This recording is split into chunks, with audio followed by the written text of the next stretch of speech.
We're here as technologists, creating a bright, big, bold, beautiful future. And I say that without a trace of sarcasm. Trust me, you'll know when I'm being sarcastic. We really are doing incredible work. We're changing the world. What an exciting time to be alive and contributing to the transformation of everything. But have you noticed how some people don't share that optimism? There are people who are afraid, skeptical, repelled by the prospect of more and better AI. There must be something wrong with them. After all, we're creating this wondrous future for everyone, the whole human race, including them. But you see, to anyone not on the inside with us, what we're doing looks to them as though we're dragging them on a blind date with technology. If you remember, before COVID, there was this thing called dating. Some of you may even have done it. I'm married, so I've forgotten all about it. Did you ever go on a blind date?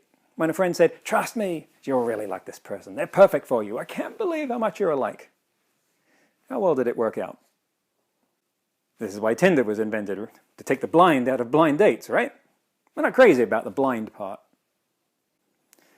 So the next time you wonder, why can't the people we're creating all these wonders for see how glorious this future is going to be? The problem is not that they can't see.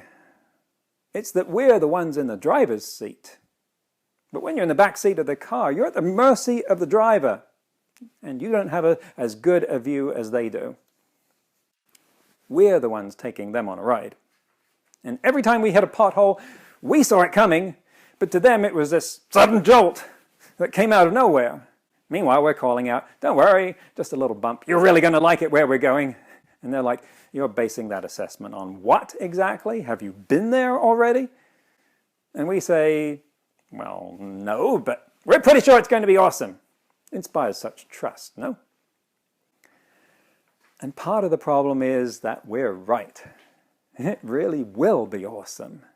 And we can't wait to create the magical future we've been reading about in science fiction since we were kids, and now it's just around the corner, and we can finally have flying cars and modifiable genetics and brain-computer implants. And that makes it so hard to realize that this incredible future, even where it all works right, this glorious vision that excites us and gets us out of bed every morning, is utterly terrifying to the people outside of our club. Not even because they don't want these things, but because it creates this great space of unknowability. Our usual narrative is that people like that are resistant to change. And our counter-narrative is that the Luddites were wrong, and everyone like them in history who resisted change was wrong, and you can't stop change anyway, so don't try. I call this the Borg, as in the Star Trek Borg narrative. Resistance is futile. It's not very appealing when you're the ones being stared down by a mile-wide cube, though. Are they really resistant? Or is it that they haven't had the same kind of practice we have in embracing disruption? If you're in the tech industry, and I hope you are, or I may be in the wrong conference, then you live and breathe disruption. You embrace disruption. There never was a prettier sound to your ears than the word disruption. You have to do this, or you do not survive in our industry. We eat disruption for breakfast. We have been trained and bred through decades of ruthless natural selection to seek out disruption like truffle-sniffing pigs. Disruption has to be a good thing, right? Because we create most of it. People who don't live in our bubble, where we toss disruption over ourselves like pixie dust, don't have as high an opinion of it, though, with some justification. What have been the major disruptions of the last 5 years for them? Oh, right. That one worked out well, didn't it? And then, of course, there's the one we're still in. COVID gives disruption a bad name. Yes, it's exogenous. No, we didn't cause it, but that doesn't alter the fact that people have not had good experiences with planet-wide culture changes lately. In the world of blind date metaphors, this is like going to the nightclub and being mugged in the alley outside. It wasn't the nightclub owner's fault, but you might be forgiven for steering clear of the place afterwards. How do people outside our industry understand and view AI at the moment? Looking at some polls from the last 2 years, 47% are worried about the use of AI. 48% think companies' use of AI should be more regulated, and 40% think government's use of AI should be more restricted. This is despite the fact that 62% of them have never come in contact with AI or don't think they have. 50% of them are uncomfortable with their personal details being used by AI, and 30% are not comfortable with AI interacting with them. 53% of them think AI may be biased, 56% of them think machines cannot behave morally, and only 25% of them would trust an AI to decide whether they should get a loan. Pretty good, right? These figures are on a par with Donald Trump's popularity ratings at the end of his term. How much influence do we have over the narratives that are driving these beliefs? We have a way to go if half the population is going to try and stop our advances. This date is not working out well so far. And can't even come up with a decent pickup line. In fact, one of the more dominant public narratives about AI in the last 2 years has been its use in spreading disinformation, which has played a massive part in those 3 exogenous disruptions. Our worldviews are shaped by what sources of information we pay attention to. 30 years ago, our information came through a few channels that each served huge groups of us. Think about everyone watching the 6 o'clock news on the BBC and talking about it the next day. We were all receiving more or less the same news about the world, and as a result, we had common reference frames, which is an expensive way of saying that we could understand each other. But the internet has gifted us with an explosion of sources of information, or what passes for information. I could spend my entire day doing nothing but listening to new podcast episodes about AI, which would be a quick way to become really boring at parties, if we still had parties. Consuming sources of news that reinforce a particular view creates a positive feedback loop that ensures we see more media that reinforce that view even more. The more extreme that loop gets, the easier it is for disinformation to latch on. And AI has not helped. For instance, the YouTube recommendation algorithm was created to figure out what people liked and show them more of it. That sounds right, doesn't it? But there's a bug. It measured what people liked by how long they spent watching it.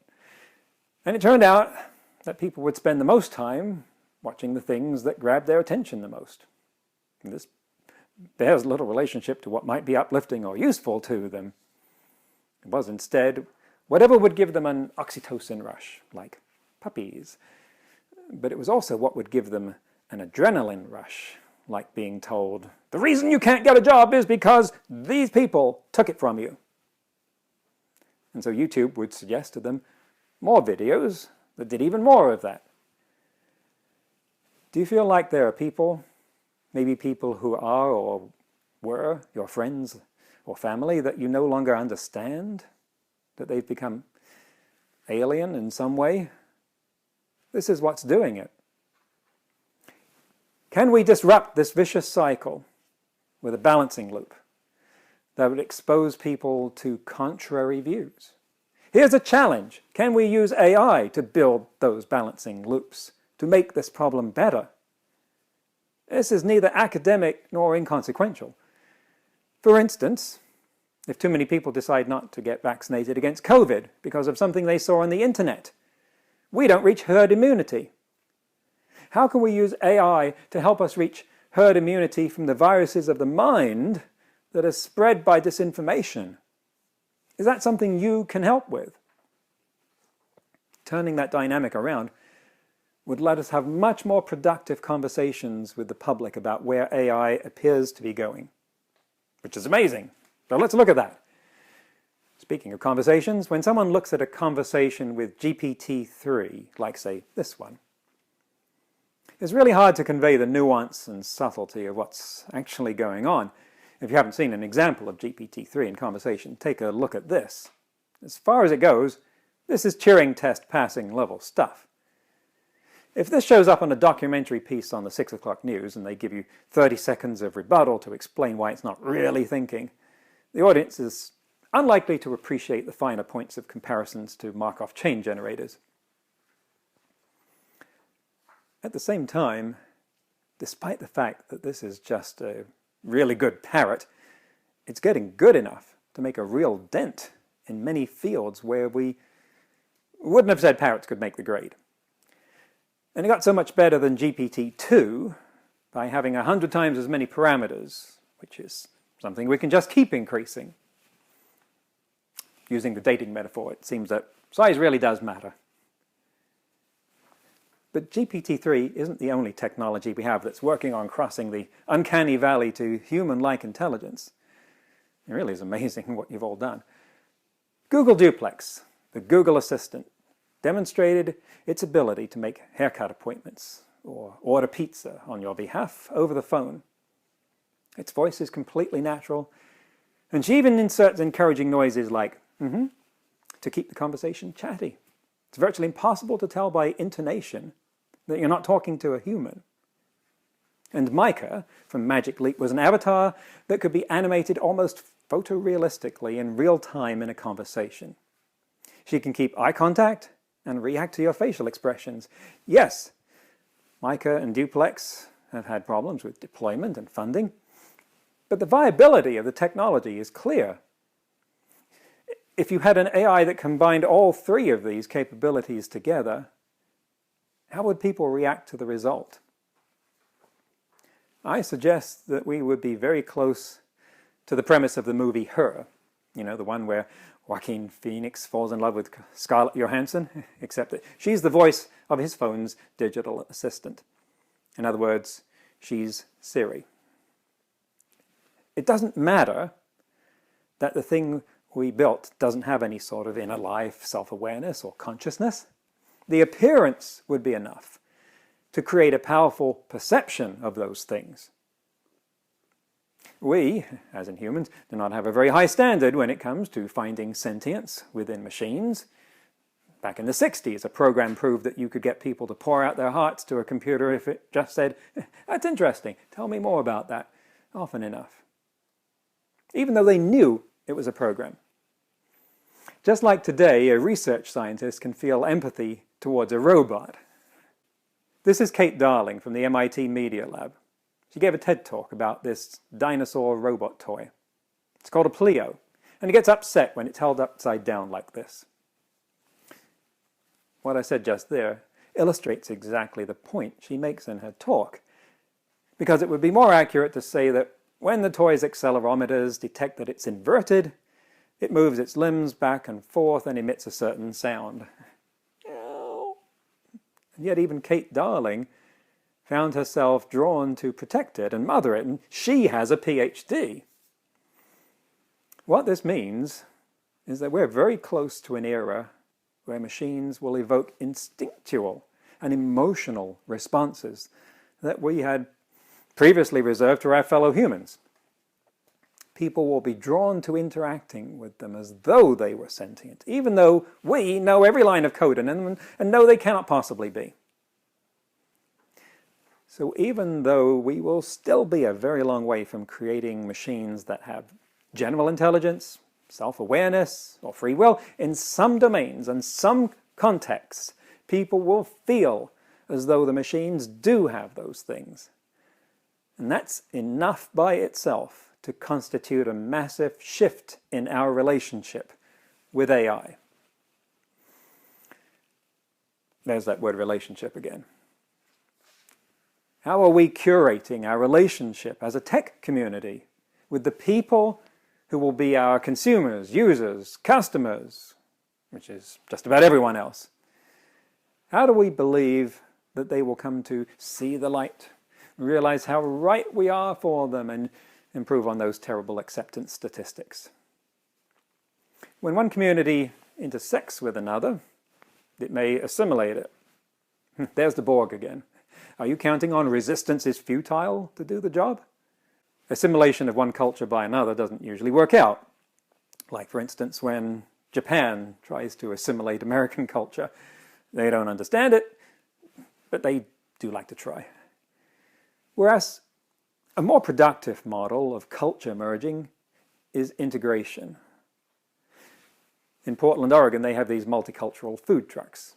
Each has its own distinct, undiluted national culinary identity, and they coexist naturally and peacefully with each other.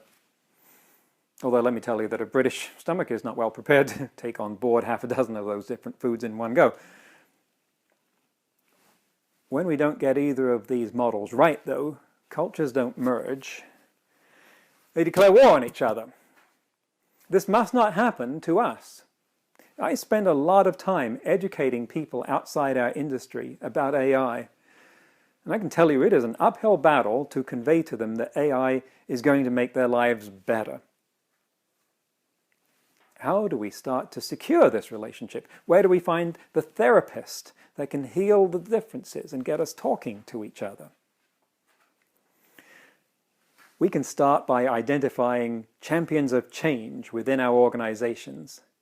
People who speak the language of others, who see the world through others' eyes, who will be the advocates for other points of view. If you know people in your organization who habitually see things through a different lens from the techies, they might be the ones to take on that mantle. People who ask awkward questions, who don't go along with the group think, oh, let's just call them troublemakers. Who have the contrary views that might be needed to provide a balancing loop to your own company's spiral of self-reinforcing beliefs. When we have these champions of change to reach out to the rest of the world and change the conversation about AI, the way you'll know it's working is when you get a queasy feeling that you're no longer calling all the shots. Because that's what the start of a working relationship feels like, when you go from me to we. Have you ever had that feeling? And it's uncomfortable, of course. But how many of you have been through that, and on the other side a new partnership emerged? And that kind of relationship has the potential to create something that was never possible any other way. What will the product of that union between the tech world and the rest of the world look like? Nobody knows. But this is what we have to create, or the future will be barren.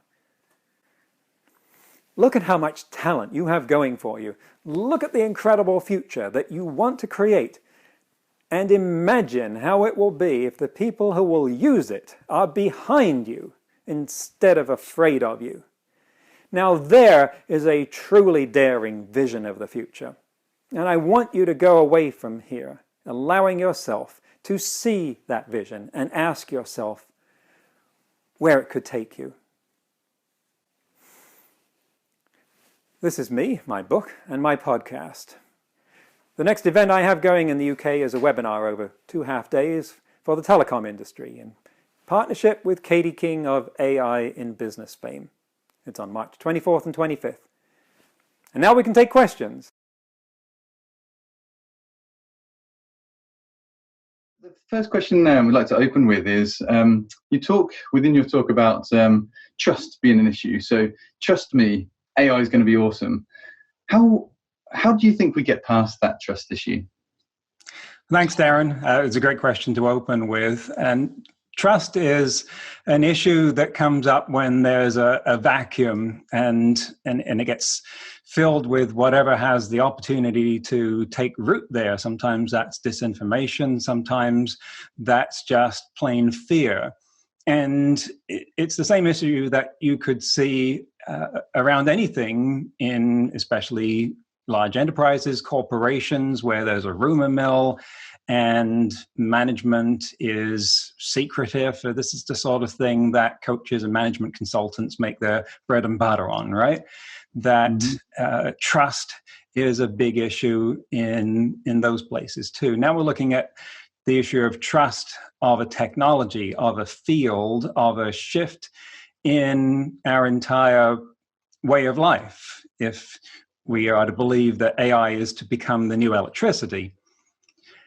And the antidote to that is sunlight, is transparency, is openness on the part of the people developing this, and especially to say where they don't know the answers, because the trust is always lost when people have a sense that other people have the answers, but they're not going to tell them. They're holding it back for some reason. So you really need to cultivate the habit of openness and transparency so that you appear trustworthy.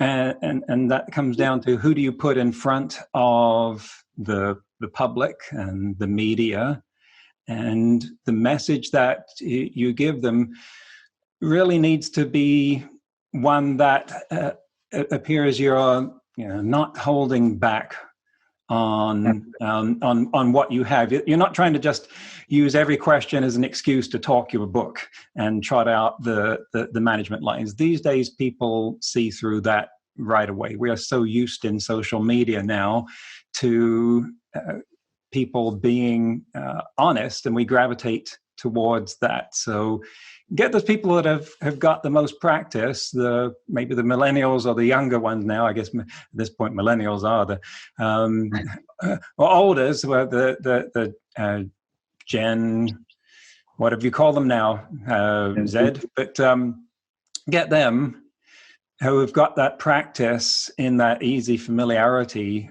with people, that no BS style, to come in front and say, this is how it is.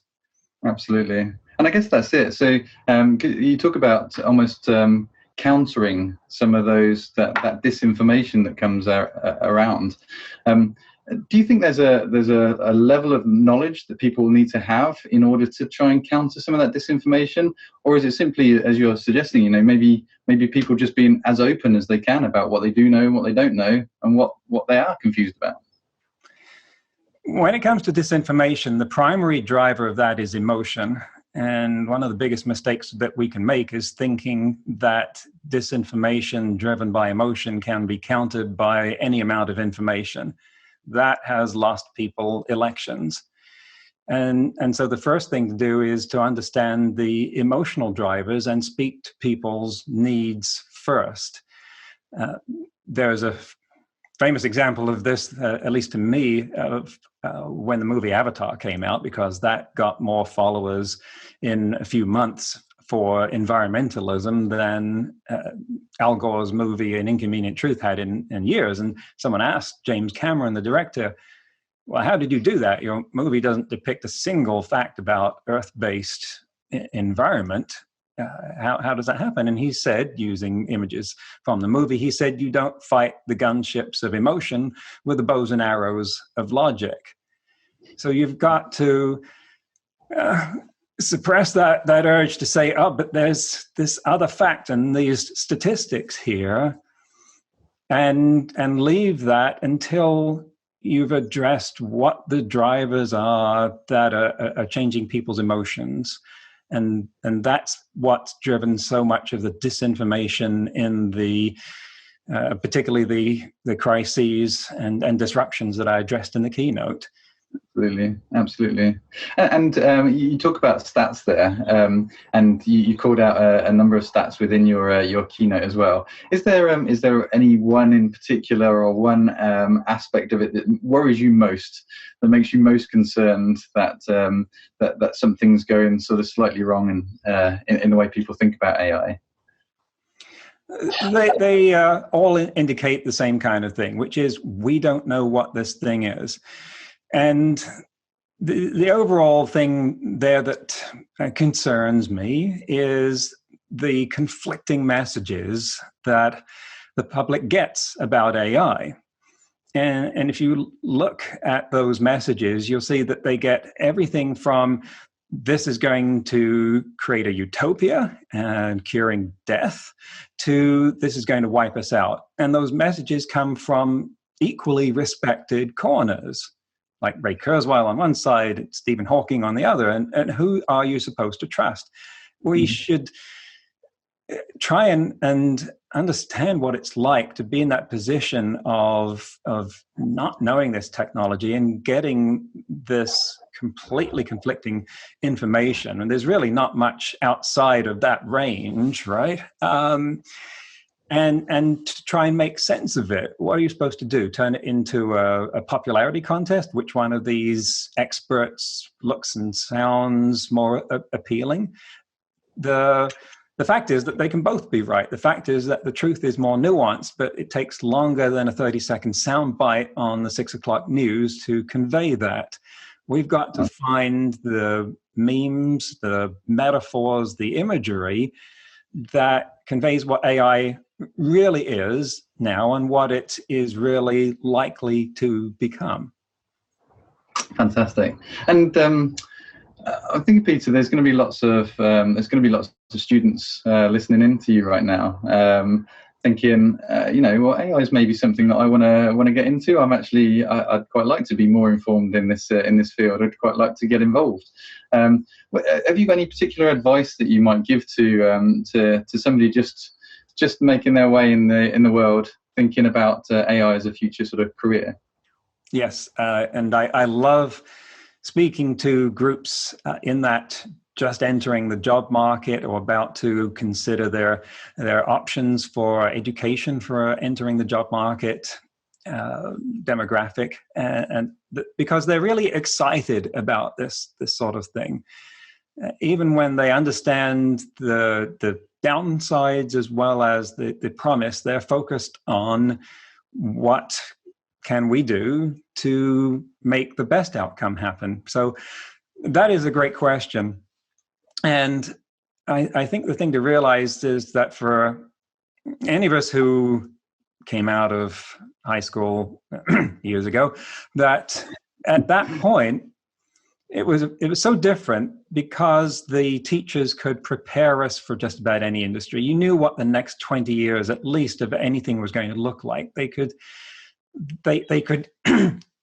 give you that preparation. Now we don't know what anything is going to look like 5 years from now, and so what do you do? And the important thing is to prepare yourself. It's like the Boy Scout motto: be prepared. You're going on a journey, and you don't know if it's going to be Amazon rainforest or the Andes or a desert around the corner, but you prepare yourself for that kind of surprise. And getting into the AI business, it's a guarantee that there are surprises there. We may think we know what this landscape looks like now. If you go back 10 years and ask, could we have predicted the sort of things that were going to happen with increasing the size of deep learning models, for instance?